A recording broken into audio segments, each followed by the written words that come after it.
Hey guys, it's Bailey. Welcome back to the channel and thank you so much for tuning in to what's going to be a review of the e.l.f. Flawless Finish Foundation with SPF 15. This guy retails for $6. I bought it from the e.l.f. website when I was perusing the What's New section, which is like always updating. I'm on the section right now to make sure I have all the details of this foundation right, and there are even more new things that I want to buy. Sorry, not sorry. I just want to buy them. So I was in that section, always tempting, and I got this along with a couple of other things that I talked about in a recent tutorial, but I wasn't quite ready to give my thoughts on it. Well, now I am. So like I said, this guy retails for $6. You get 0.68 fluid ounces in here, so not the standard 1 ounce that you might get in something like the Wet n Wild Photo Focus Foundation. For reference, the Wet n Wild is a 1 ounce, and the e.l.f. is at that 0.68 like I said before, so that's just a size comparison. And mine is the shade Nude. There are 10 shades in this range, so not super limited, but also there aren't a whole lot of shades. And what I want to point out is Nude happens to be right in the middle of that spectrum, and for my skin tone, I do tend to be more on the, not fair, but definitely more on the light side, so I think the fact that I fall more in the mid-tone category in this spectrum of foundations might mean they're, it's going to be a little bit harder to find your match because there just aren't that many there, and they tend to skew one way or the other. I'm not sure which way it is because I rarely fall in the mid-tone category. So I bought this because I haven't really found a foundation from e.l.f. that I like, and I saw Flawless Finish and SPF and I was like, sold. Sign me up. Sounds like a good full coverage. It gives me that daily protection that I like to have. I also wear an SPF in my moisturizer just because I want to ensure I get that protection too. Better safe than sorry. So I picked this up. It comes in it's a pump, which I also really like just for sanitary reasons. It keeps the shelf life a little bit longer, although I have to say after using it, it dispenses a decent amount with the pump very smoothly. It doesn't sputter or anything like that, but it does give you a good size amount, and I think I would just breeze through this without having to worry about expiration or germs or anything like that. But I do like that it has that pump. The texture of this is definitely a thicker foundation, like you'll put a dollop on the back of your hand and it won't drip, move, anything like that. It's a pretty stiff is a word, but it kind of doesn't make me think of a foundation, but stiff is how I would describe it. Not quite a mousse, but it definitely, when it creates a peak, it stays that way. When you go to apply it, it's very smooth, very creamy. It blends very easily, but that thick texture definitely doesn't dissipate quickly or easily. It, by comparison, like kind of a natural comparison for me is this Photo Focus foundation from Wet n Wild. This is a thinner texture. I apply it over my skin and it thins out and almost feels like it melts and sinks into my skin to create this very thin layer of foundation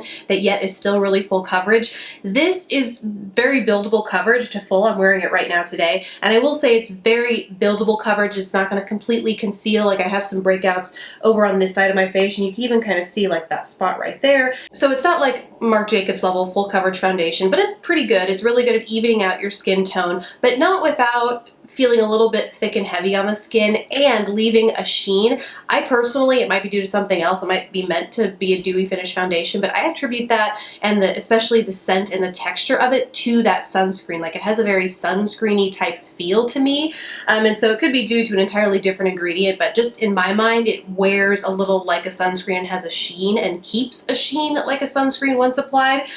So on combo skin types, and for me personally, you'll see in the before and afters, that didn't exactly play well with my skin type and texture. I love the dewy finish it gave my skin right off the bat, and I love what it's doing for it now. Like it's like a very flawless but lit from within sort of glow, but that glow does not last as is throughout the day. On my combo skin, it definitely developed into an excessively oily sheen, and so I really have to take precautions when wearing this to over powder. But unfortunately, whether you're wearing it's a setting like a pressed setting powder. I've used this NYX HD, my favorite HD finishing powder in Banana. That's what I used today to set this. I've used loose powder. I've used those pearls, the mineral pearls from e.l.f. as well.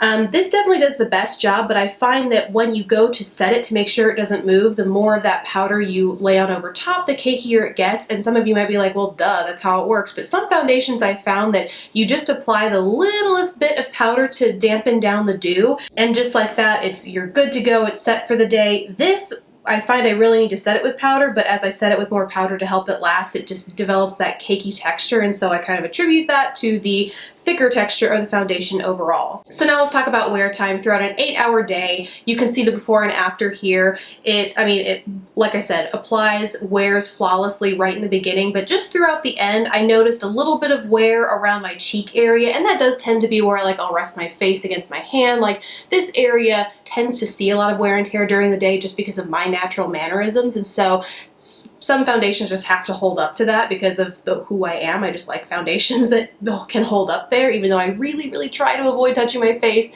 It's just a fact of life. So notice some wear and tear around here, and then just a lot of excessive dewiness in my T-zone area, and that is not taken with flash. So I can imagine with a flash, it'd be like highlight city, and not in a good way. We're like oil spill city all over my face. The day that was taken, I wasn't using my most robust setting powder. It was those e.l.f. Mineral Pearls, which are very light, good for like brightening and color correcting and stuff, but certainly not the most heavy duty powder I have to set my makeup. On days when I use those powders, it definitely withstands the test of time a little bit better. But like I said, I noticed it caking up in the areas that I apply it, like in my under eye area. So there is a delicate balance there, especially for combination skin. Overall, I would just say this is a better foundation for dry to very dry skin types, maybe even normal if you find you want a little bit of additional moisture. Maybe during the winter months, this is going to be a great foundation for you. But combo and oily skin people, I would recommend, honestly, I'd recommend you go for the Wet n Wild Photo Focus foundation, because the other thing I want to talk about is the price point. So like I said,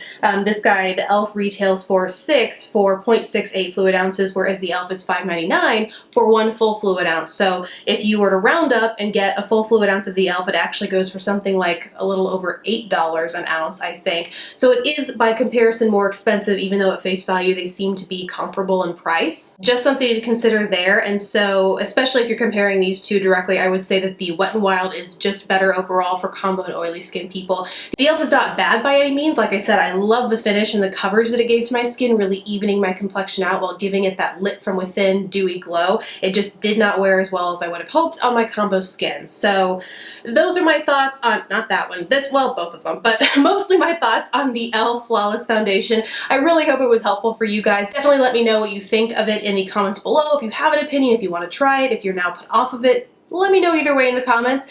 Thank you so much for watching. Please don't forget to subscribe if you haven't already, and I will catch you in my next video. Bye, guys.